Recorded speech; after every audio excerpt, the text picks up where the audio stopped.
आ आ आई. Yes. ब ब बदक. क क कणीदार. आ हं? ख ख खमंग. ग ग गोकुळ तू. हा. अगदी घरच्यासारखं. कणीदार खमंग म्हणजेच गोकुळ तूप. गेल्या 9 वर्षात कुडाळ मालवण मतदारसंघ विकासापासून वंचित राहिला. हा 9 वर्षाचा बॅकलॉग भरून काढताना कोट्यवधी निधी या मतदारसंघात आणल्याचं माजी खासदार निलेश राणे यांनी सांगितलंय. पाहूयात.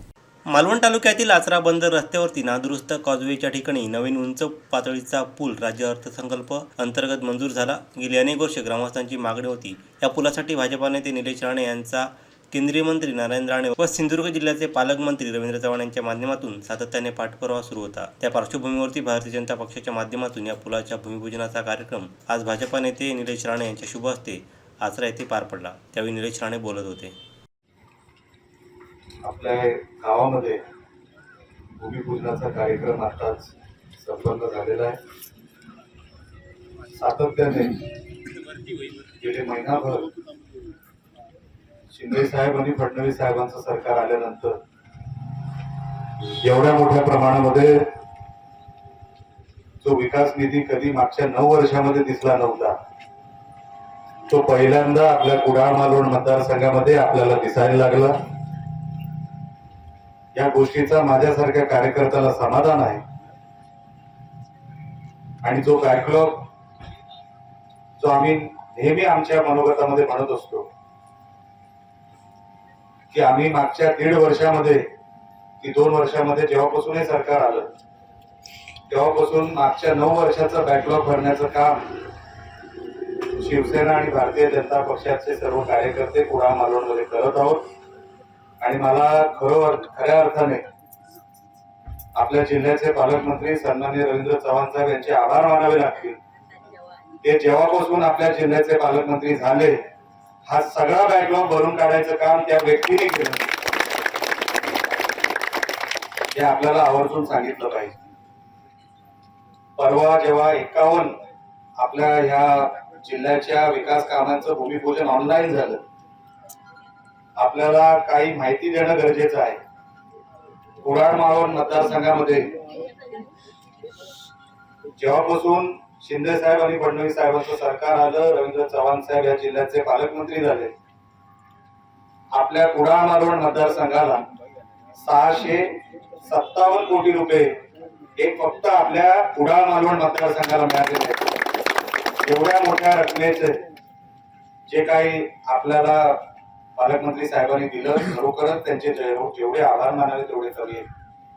कारण का आम्ही जेव्हा सातत्याने त्यांच्याबरोबर पाठपुरावा करत असतो की साहेब आम्हाला बाकी काही नका देऊ, आम्हाला फक्त विकास कामं पाहिजे, आम्हाला फक्त फंड पाहिजे वेगवेगळ्या मार्गाने. आणि मला या गोष्टीचा सांगायला आनंद होतो की 25-15चा निधी असू दे, आता पंतप्रधान ग्राम सडक योजनेची पण कामं आता मार्गी लागणार आहेत, CNJSY ची कामं मार्गी लागणार आहेत. आणि मोठ्या प्रमाणात हा जो 657 कोटीचा फंड जो आपल्याला मिळाला आहे, याच्याने निश्चित पद्धतीने जे आपल्या मनामध्ये जो विकास होता, जे आपल्याला गावागावापर्यंत पोहोचवायचा होता, त्याला फार मोठी मदत या फंडाच्या माध्यमातून होणार आहे. या गोष्टीचा समाधान आहे. आणि म्हणून आपण आपल्या सरकारचं खरोखरच मनापासून अभिनंदन केलं पाहिजे की करोनाच्या काळानंतर फार मोठा संकटाचा काळ, आर्थिक संकटाचा काळ या सरकारवर आला असला तरी त्यांनी कोकणाला आणि आपल्या जिल्ह्याला आणि आपल्या मतदारसंघाला या सगळ्या संकटातून लांब ठेवलं, संकट येऊ दिलं नाही. आणि म्हणून मोठ्या प्रमाणामध्ये आज आपल्याला हा जो निधी दिसतोय तो त्याच अनुषंगाने दिसतोय. मला खरोखरच ह्या सरकारचं कौतुक आहे. आपल्याला सगळ्यांनाही असलं पाहिजे, गावागावापर्यंत हा मेसेज पोहोचला पाहिजे की शिंदे साहेब आणि फडणवीस साहेबांचं जे सरकार आहे ते तळागाळापर्यंत विकास पोहोचावा याच्यासाठी अहोरात्र मेहनत करते आणि आपल्यापर्यंत ते पोहोचवत आहे. एवढ्या गोष्टीचं हा जो मेसेज आहे आपण तळागाळापर्यंत पोहोचवावा. अजूनही भरपूर कामं शिल्लक आहेत, सगळीच कामं झालेली असं मी मानत नाही. सातत्याने पाठपुरावा करायचं काम आम्ही करतोय.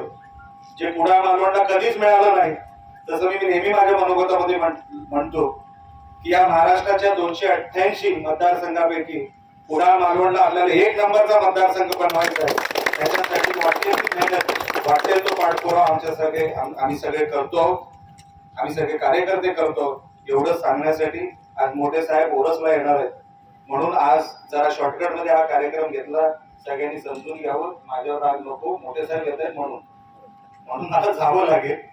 या गोष्टीसाठी आज जरा शॉर्टकट मध्ये कार्यक्रम घेतला. तुम्ही सगळे एवढ्या मोठ्या प्रमाणात जमलात, खरोखरच चांगला कार्यक्रम, देखणा कार्यक्रम आपण इकडे घाईघाईमध्ये का असेना पण देखणा कार्यक्रम आपण इथे राबवलात. मनापासून आपले मी आभार मानतो आणि इथेच थांबतो. जय हिंद, जय महाराष्ट्र. आमचे दिवसभरातले सर्व अपडेट्स, ताज्या घडामोडी आणि थेट लाईव्ह पाहण्यासाठी सबस्क्राईब करा, लाईक करा कोकणचं नंबर 1 महा चॅनल कोकण 7 लाईव्हचं YouTube चॅनल.